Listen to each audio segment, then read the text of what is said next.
My girlfriend said, "You're too available, it's unattractive." When I surprised her with lunch, I said, "You're right."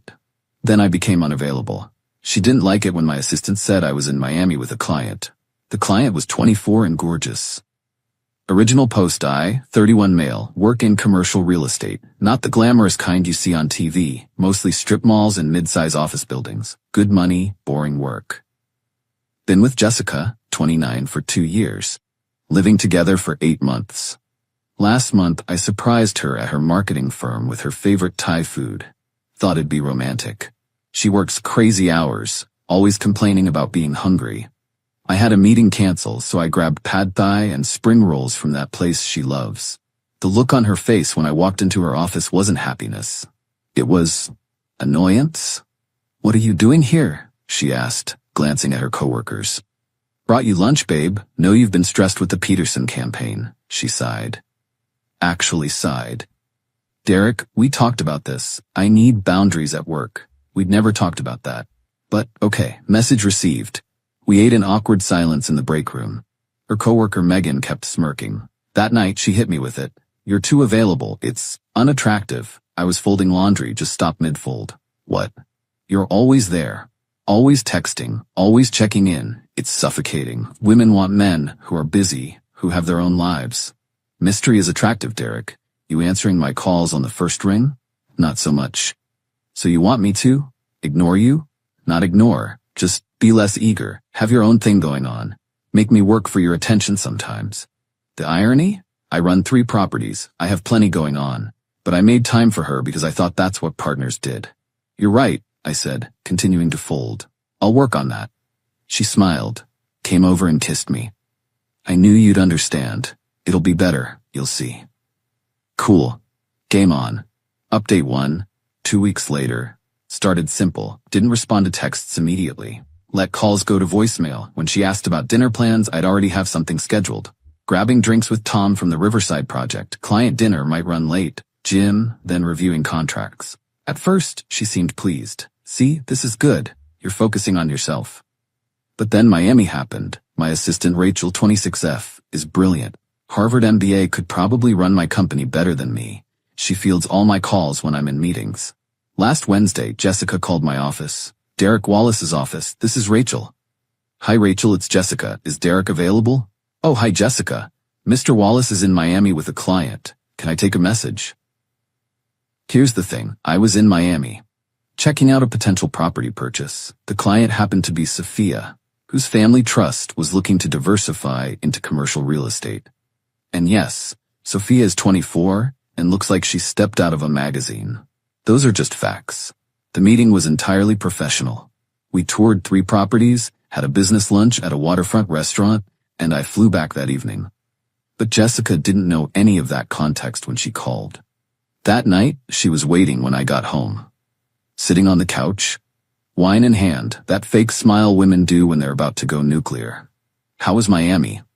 "Productive. Think we'll close on the Coral Gables property." "Rachel said you were with a client." "Yep, the Brennan Family Trust. Why?" "Just wondering what client requires you to fly to Miami with no mention to your girlfriend." I set down my briefcase. "You wanted me to be less available. I'm being less available. That doesn't mean disappearing to Miami." "I didn't disappear. I was working. You know, that thing you said I should focus on more." She stood up, wine sloshing. "Who was the client?" "Does it matter?" "Yes. Sophia Brennan, she's taking over her family's investment portfolio." Jessica grabbed phone, probably to Instagram stalk. Found her in about 10 seconds. Her face went through several emotions. She's a child. She's 24 and has a master's from Wharton. Hardly a child." "You spent the day with her?" "I spent the day showing properties to a potential buyer worth 8 figures. That's my job." "Why didn't you tell me?" I couldn't help but laugh. "Jessica, you literally told me I was too available, that I should be mysterious, have my own life. Now you're upset that I didn't give you my daily itinerary? That's different." "How?" She couldn't answer. Just stood there, jaw clenched, until she stormed off to bed. Update 2, 1 month later. The rules kept changing. Be less available, but not with attractive clients. Don't text constantly, but respond within an hour. Have your own life, but clear it with her first. Be mysterious, but fully transparent. I just kept doing what she originally asked. Focused on work, hit the gym religiously, grabbed drinks with friends without asking permission. The Miami trip was so successful that Sophia recommended me to 2 other trust fund kids looking to invest. My business was booming. Meanwhile, Jessica was losing her mind. She started showing up at my office randomly. Just wanted to surprise you with lunch. Oh, how the tables had turned. She began triple texting when I didn't respond fast enough. Going through my phone when she thought I was sleeping. Creating drama about every female name in my email. The funniest part? Her Instagram stories. Went from independent woman who don't need no man vibes to my boyfriend is everything real quick. Pictures of flowers I'd sent months ago. Date nights that she now begged for. Couple selfies with captions about true love. Then came Vegas. Big commercial real estate conference. I go every year. This year, Sophia was going too, along with half my client base. I mentioned it to Jessica a week before. I'll be in Vegas Thursday through Saturday. CRE Summit. She went pale. Is she going? Who? You know who. If you mean Sophia, probably, along with about 3,000 other industry people. I'm coming with you. It's a business trip. Partners support each other's careers. Like when you went to that marketing conference in Chicago, the one where spouses explicitly weren't invited? That's different. Everything was always different when it affected her. Jessica, you can't come. It's all meetings and networking. You'd be bored out of your mind. Fine, but you call me every night. Sure. I didn't. Update 3. The Vegas aftermath Thursday. Sent a text. Landed safe heading to registration. Ignored her 15 follow-up texts. Posted nothing on social media, which drove her crazy because she was stalking everyone else's posts from the conference. Friday. Radio silence until 11 p.m. Long day, heading to bed. Talk tomorrow. Her response was a novel about trust and communication. I was already asleep.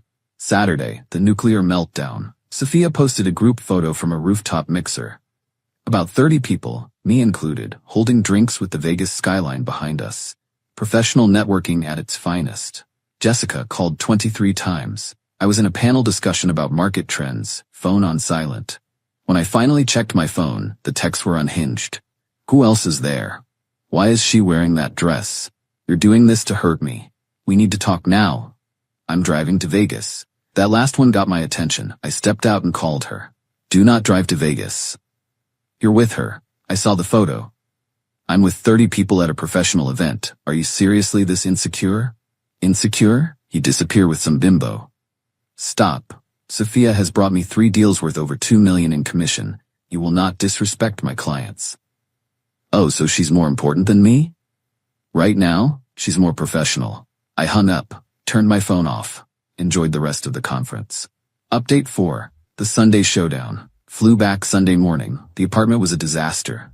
She'd apparently spent the weekend drinking wine and working herself into a rage. Empty bottles, mascara-stained pillowcases, my clothes thrown around.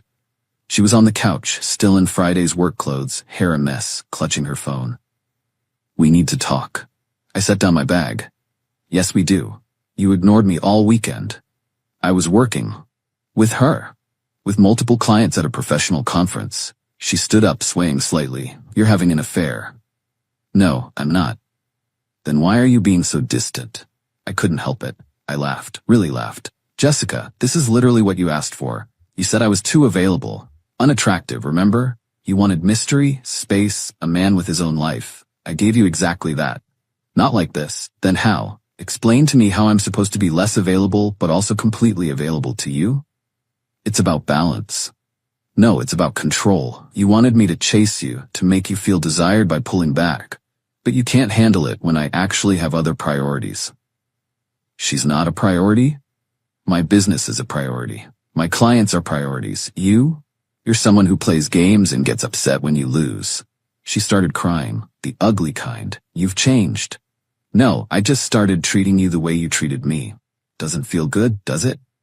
That's cruel? That's equality. She threw a wine glass at the wall. It shattered, leaving a purple stain. Get out, she screamed. Jessica, this is my apartment. My name is on the lease. You moved in with me, remember? The look on her face was priceless, like she'd forgotten that detail. Then I'll leave. Okay. She blinked. Okay, that's it? What do you want me to say? You're drunk, violent, and apparently deeply insecure. You created a problem that didn't exist, and now you're mad that your solution backfired. So yeah, okay, leave. Update 5, the extinction. She didn't leave. Not that night. Instead, she locked herself in the bedroom, my bedroom, and spent the next 3 days having what can only be described as a toddler tantrum in adult form. Monday, called in sick to work. Ordered delivery food on my credit card. I canceled it after the third order. Posted cryptic quotes on Instagram about knowing your worth and surviving narcissistic abuse. Tuesday, her mother called me. Teresa is exactly where Jessica gets it from. Derek, what did you do to my daughter? I followed her relationship advice. She's devastated. You went to Vegas with some tramp. I went to a professional conference with 3,000 industry colleagues. Jessica says you're having an affair. Jessica says a lot of things, doesn't make them true. You need to fix this. Teresa, your daughter told me I was too available and unattractive. I gave her space. Now she's mad about it. I can't fix her insecurity. If you loved her, I did love her. Past tense, before she started playing games. Click. Wednesday, the grand exit. I came home from work to find her things mostly packed. She'd recruited her friends Megan and Alyssa to help. They were giving me death glares while hauling boxes. Jessica was in full victim mode. Red eyes, messy bun, oversized sweatshirt. The feel sorry for me starter pack. I'll get the rest this weekend, she said quietly. Sure, text first. Is that all you have to say? What would you like me to say? That you're sorry? That you want to work this out? But I'm not, and I don't, Megan gasped. You're such an asshole. How? By doing exactly what Jessica asked me to do? You knew what you were doing, Alyssa chimed in. Yes, I was respecting my girlfriend's explicitly stated wishes. Terrible, I know. Jessica started crying again. You did this to hurt me. No, you did this to manipulate me. It just didn't work out how you planned. I just wanted to feel wanted. You were. Every text, every surprise lunch, every time I answered on the first ring, that was me wanting you. But it wasn't enough. You needed games. It wasn't games. Then what was it? Silence. They left with what they could carry. Jessica turned at the door. You'll regret this. Doubt it. Update 6. The aftermath. It's been 3 weeks since she moved out. The smear campaign has been entertaining. According to Facebook, via friends who still follow her, I'm a narcissist, emotionally abusive, definitely cheating with Sophia, probably gay, that one's new, bad in bed, creative fiction, controlling. Meanwhile, in reality, Sophia's trust closed on 2 properties. The commission paid off my car. Rachel got promoted to operations manager. She never liked Jessica anyway. My apartment is peaceful. No more passive-aggressive post-it notes or arguments about nothing. I sleep better, eat better. My gym gains are insane without the constant drama. Then yesterday happened. I was at Whole Foods buying actual vegetables for once when I heard my name. Derek? Jessica. With some guy. Tall, beard, looked uncomfortable. Hey, I said, because what else do you say? This is Brad. Cool. Nice to meet you, Brad. Brad nodded, clearly wanting to be anywhere else. Jessica was staring at me. I looked good. New suit, fresh haircut, probably glowing from the lack of stress. You look, she started. I'm doing great, thanks. You? Yeah, great, really great. Brad was checking his phone. The relationship enthusiasm was palpable. I should go, I said. Client dinner. With Sophia, the venom in her voice.